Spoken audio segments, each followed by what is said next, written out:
Okay, my loves. I know there are a lot of you that are out there that are really wondering, how do I even set boundaries anymore? Maybe you didn't grow up with great boundaries. Maybe boundaries weren't really modeled well for you, or maybe you were told that you cannot have boundaries. Maybe you're tired of being gaslighted in your relationships, and you're tired of feeling crazy all the time and guilty for trying to make a difference in your life. If this is you, then I want you to come schedule a call with me. Let's chat about the Unashamed Image Program. The Unashamed Image Program is geared towards you specifically.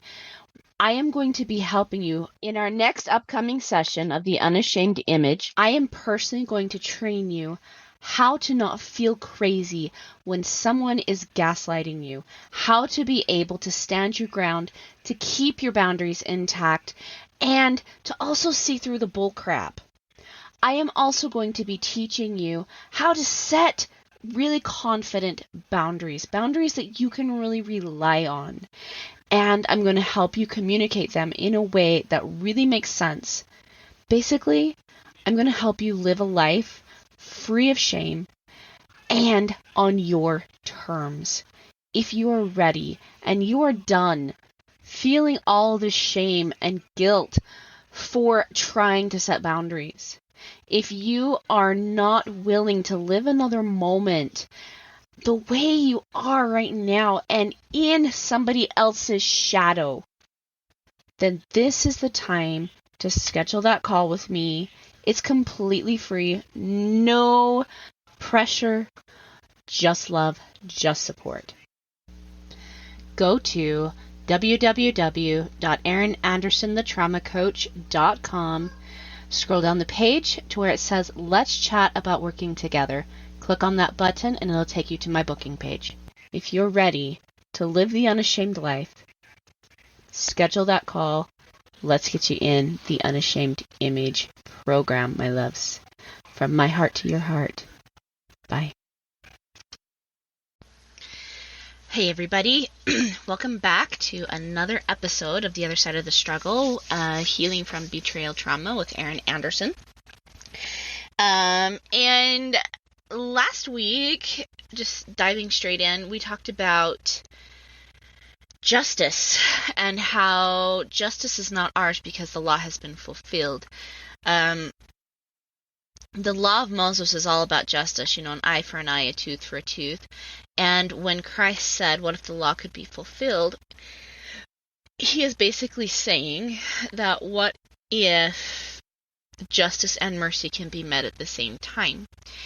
That his atonement encompassed all that. He was able to do justice and mercy together because he can give us mercy, and because of what he has done and his atonement, he's able to also give perfect justice, or in the case of repentance, another perfect mercy. Justice has always been filled. He will have filled the demands of justice. So,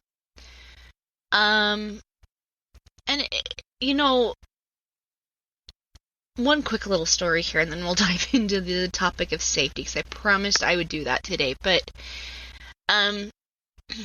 it's kind of like the big strong boy who kept having his lunches stolen. That the demands of justice in the classroom were that whoever was found without a lunch or stealing the lunch would be whipped by the teacher with his belt 20 times. And the little boy was found. He was a very small, skinny boy, didn't have a shirt, barely had a coat, and the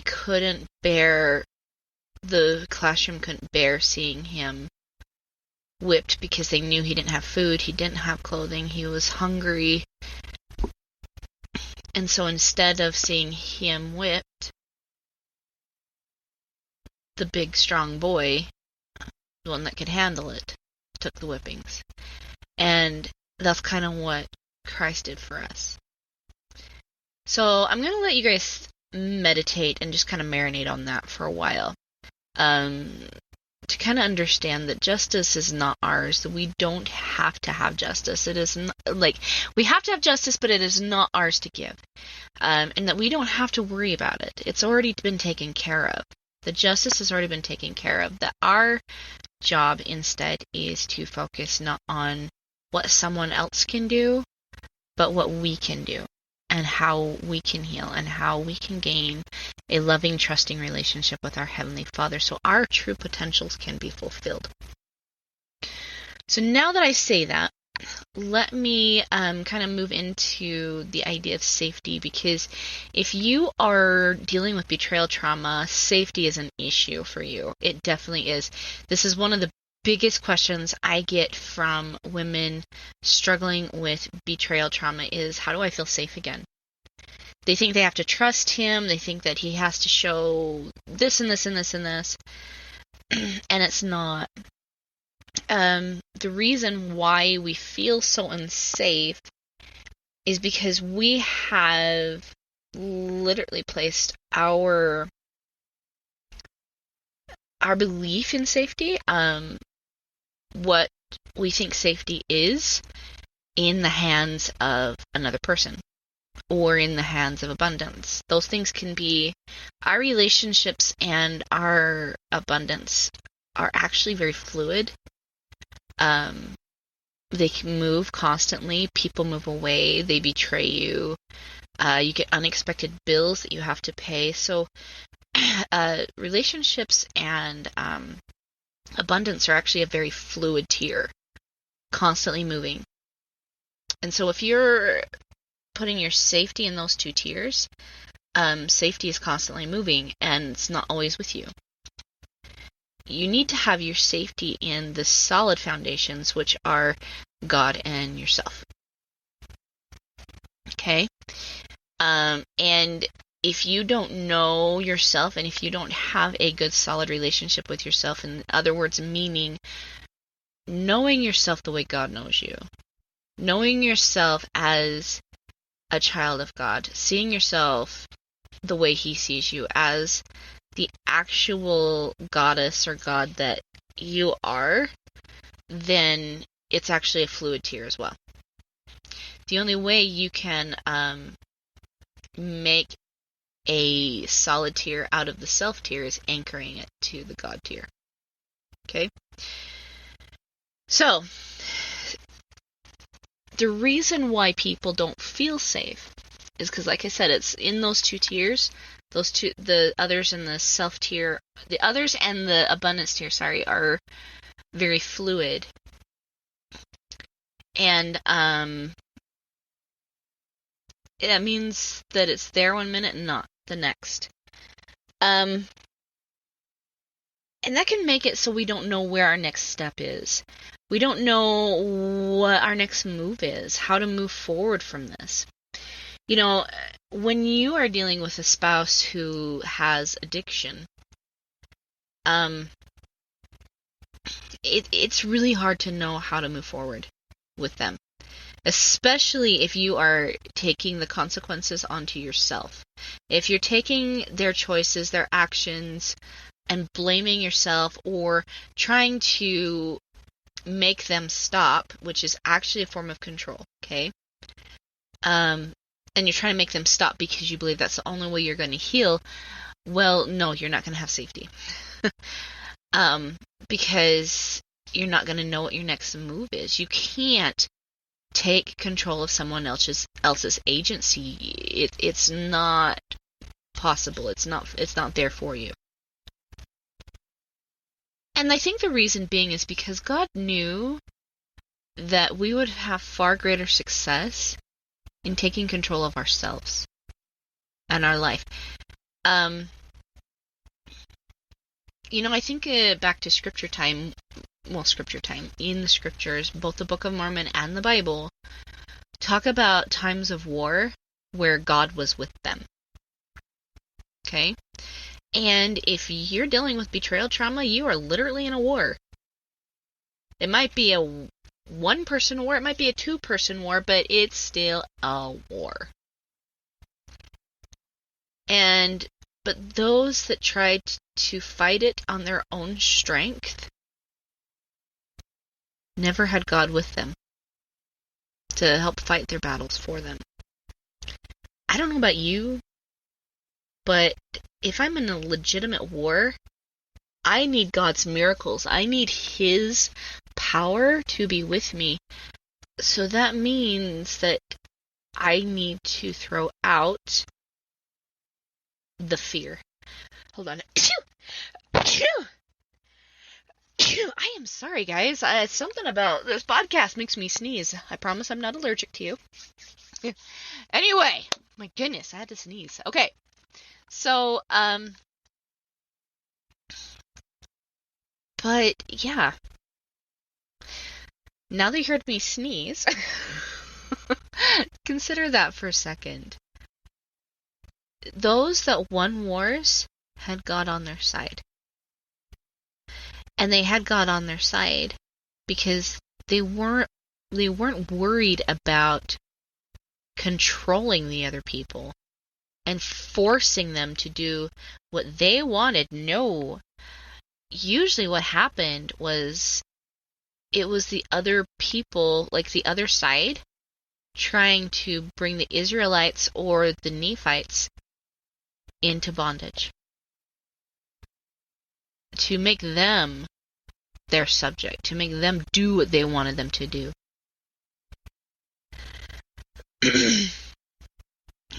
Like I said, best book for learning how to heal betrayal trauma is totally the scriptures. If you know how to look at them. So, when you're trying to force another person to do something, to take over their agency, to make them do this, or this, it stops the Lord dwelling with you. However, if you're fighting for your liberty, all of a sudden God is on your side. And you don't gain liberty by putting someone else in bondage. You gain liberty by being responsible for yourself. And if you don't believe me, consider the founding fathers of the United States of America. They went to war because of the same things. England was trying to put them in bondage. Nothing against England. I would love to go back. I love the English people. You know, it's just the time of the day, okay? Of that day.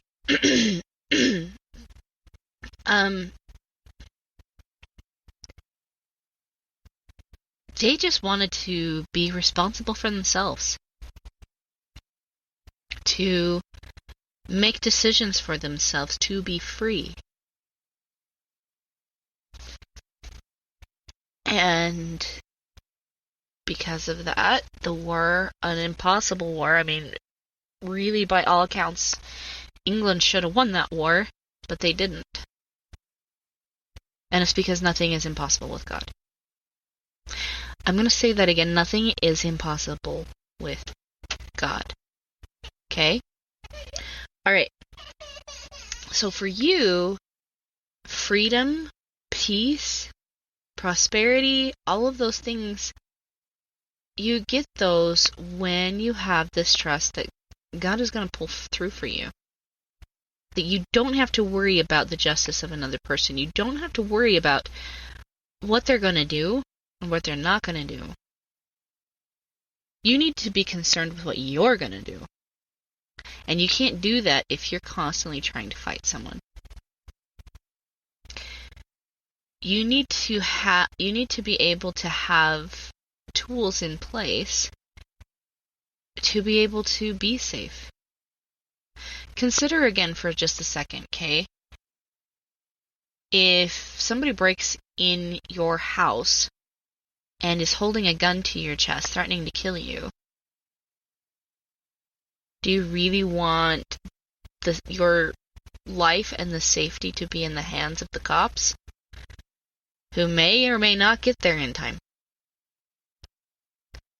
Or do you want your life and safety in your own hands at that point? Meaning that you have to take back your life. Okay?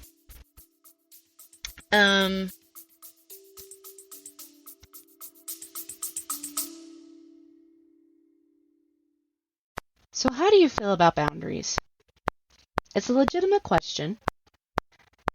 A lot of people come to me really struggling with this concept. They often feel guilty for setting boundaries, or they're not sure about even what a boundary is. They've heard the term, set the boundary, things like that, but that's really confusing for them because it's not something that's well taught in our society nowadays, right? They know that boundaries are really important to having healthy, constructive, supportive, and wonderful relationships, but why? And oftentimes they also know that they feel like their boundaries are being violated, but they can't quite pinpoint what the boundary is that's being violated. That's why I've created the Clarifying and Creating Your Boundaries free PDF. You can find out what your boundaries are, how to tune in to what the boundary needs to be, and how to effectively create and communicate your boundary so that way you stay in this place that respects you, respects the other person, but also gives you the confidence in your boundaries so that way you stop being gaslighted, disrespected, and unseen. Having your boundaries really clear gives you a voice and also helps the other person stay in accountability with themselves. So that's not a role that you have to take on anymore. So if you are ready to really have clear boundaries, to really understand what your role is in the boundary, and to give yourself some safety and some protection against people that might try to gaslight you or are just being disrespectful, go grab my Creating and Clarifying Your Boundary PDF at erinandersonthetraumacoach.com. And while you're there, let's schedule a call with me. Come have a chat with me so that way I can really, really help you master this particular skill, creating boundaries, clarifying the boundary, communicating that boundary, and so that way I can also help you have relationships that show up to support you, cherish you, and love you.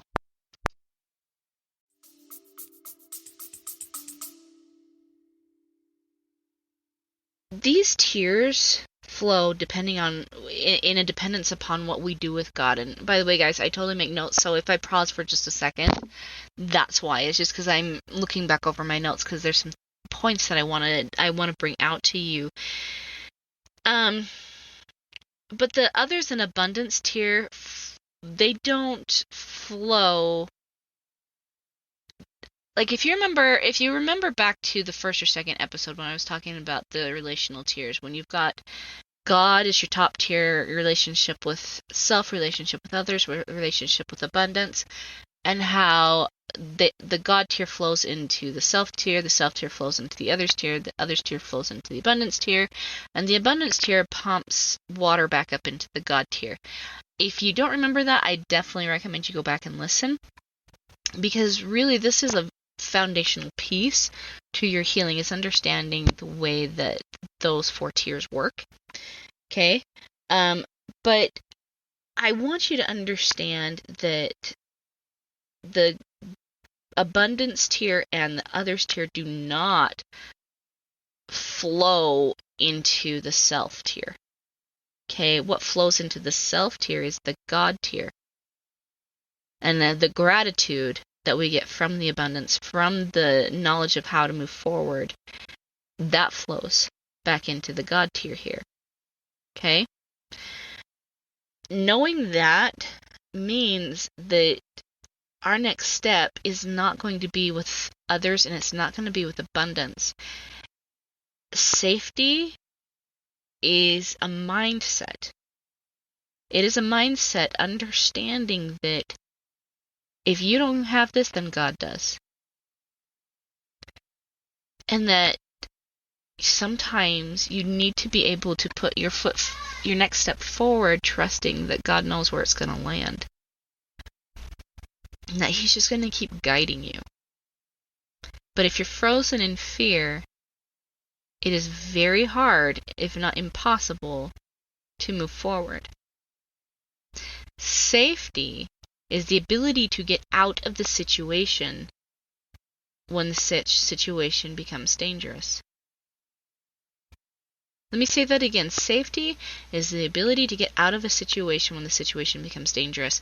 How can you do that if you're frozen in fear, not knowing your exit route? And wouldn't it be helpful to be able to have somebody there that will show you, hey, this is the way out, this is the exit route? Very, right? This is why it's really important that we learn to trust God. Okay? Because our ability to do and what to do next depends heavily upon, like, our safety depends heavily upon that. We crave progression. We crave the ability to continue to move forward without fear of what's going to be lurking around the next bend. And that's tied to the choices we make. Our progression is tied to what we choose to do next. And if our choice to do nothing is actually still a choice. A choice of inaction is actually still a choice of action. It's still a choice. But it just keeps us in the same spot. And so it doesn't feel like we're actually moving. It doesn't feel like we're actually doing anything good. But our choice to instead focus on God so that way He can teach us about ourselves, then we can start to feel that safety come again. Because if you honestly understand what your capabilities are, then you know how to act upon those capabilities to grow. I can honestly tell you guys, when I first started my healing process to who I am now, I am still healing, guys. Healing is an ever-changing thing. When you're taking a walk through the woods, it's inevitable that you are going to be scratched up a little bit from a low-hanging tree branch or something. Or even just the walk itself causes your muscle tissue to break down. You're always going to be healing.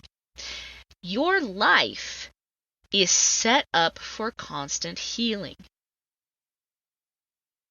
And so to think that healing is an end-all be-all is not what healing is. Healing is honestly a constant choice to be happy. Because when we are constantly being happy and constantly in that joy, then we have the ability to have a clear head. To know when we need to be kind to ourselves. Well, which is always, in my opinion. You always need to be patient and kind with yourself. We're going to make mistakes too. But if you can be kind to yourself, you can teach other people how to be kind to you as well. If you're beating yourself up, well then, how can you teach someone else how to treat you if you can't treat yourself well? The truth of the matter is, safety is really deep self-care. And I'm not talking about, the spa and getting your hair and nails done. And that's self-care, don't get me wrong. I love to take bubble baths and I take my phone in the bathroom and set it up on a stand so I can sit there and soak in a nice warm bubble bath and watch a movie. That's lovely, free self-care to me, and my sweet husband, bless his heart, is so good to give that to me. Okay, to give me that amount of time every day just to kind of pamper myself, because I need to fill my bucket. I have to. With everything I do, I've got to do it. It isn't until our buckets are low or depleted that we start to kind of panic. It isn't until our bank accounts get depleted or lower in the negative that we start to panic and we start to feel like we're not safe. And so if you're in a relationship right now that doesn't feel safe and you're wondering what your next step is, the next step is somehow taking care of yourself. For the most part, that means maybe taking the bubble bath, doing some journaling, taking some time to really think about where you're at, and not to necessarily lament and blame, because blame is seriously a waste of time. It truly is. Blame is just not going to get you anywhere.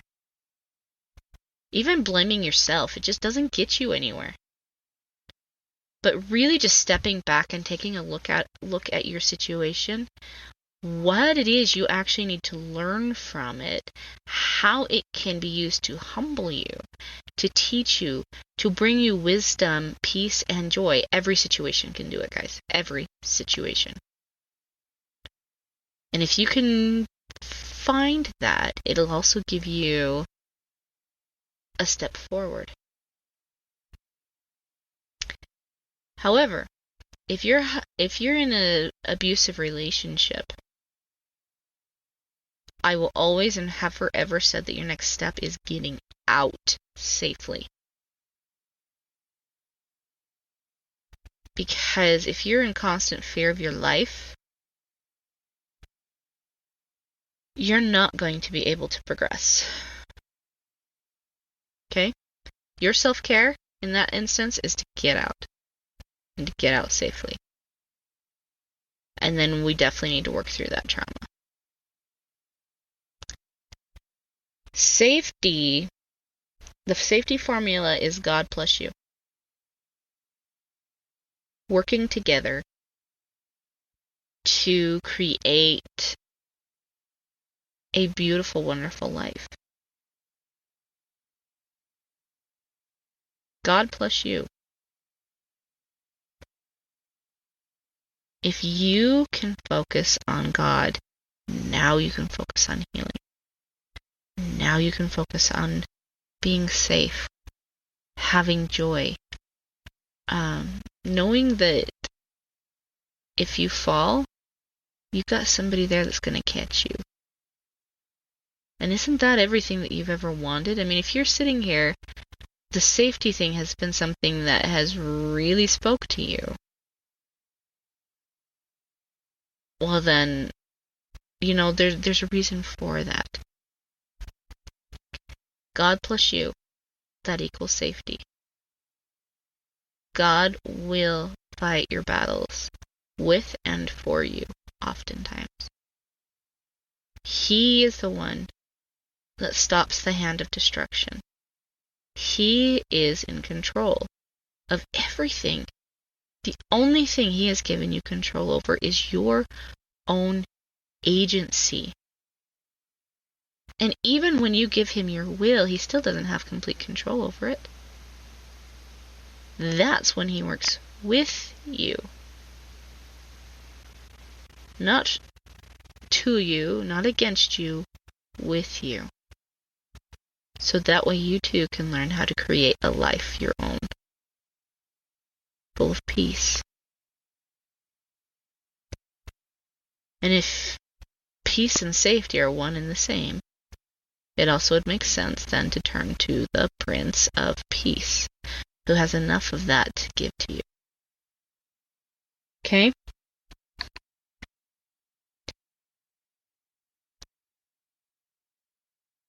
It's important that you don't fear taking your next step.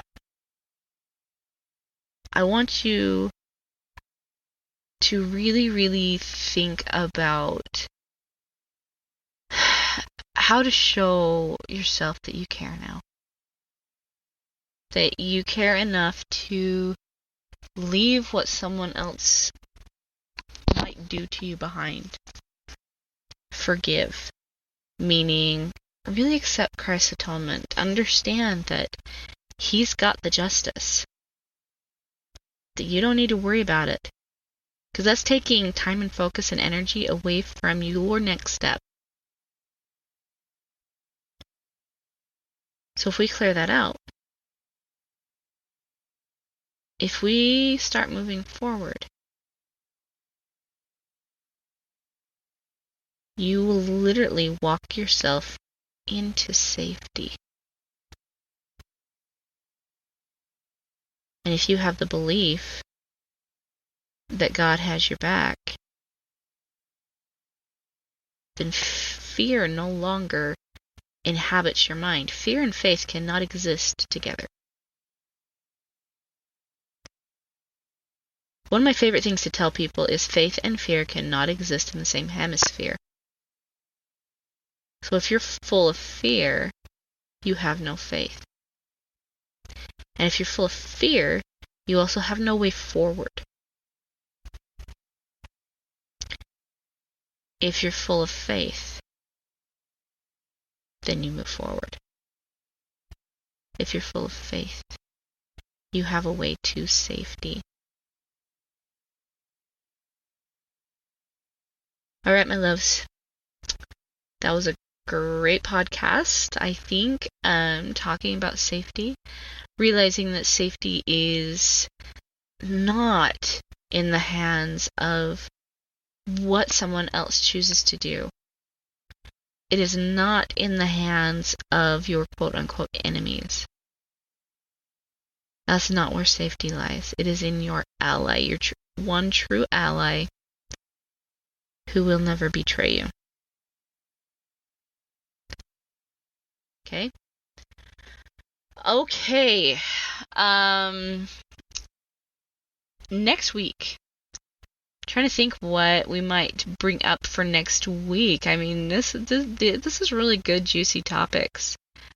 I think we're going to maybe start talking about love. We've talked about the new way to think. We've talked about all things new in January. And I kind of want to center February around love and how love also brings peace, joy, and safety because they are all connected. So we'll probably introduce that next week since we're moving into February. February is the month of love. And I'll see you guys in a week. Thanks, guys. Bye.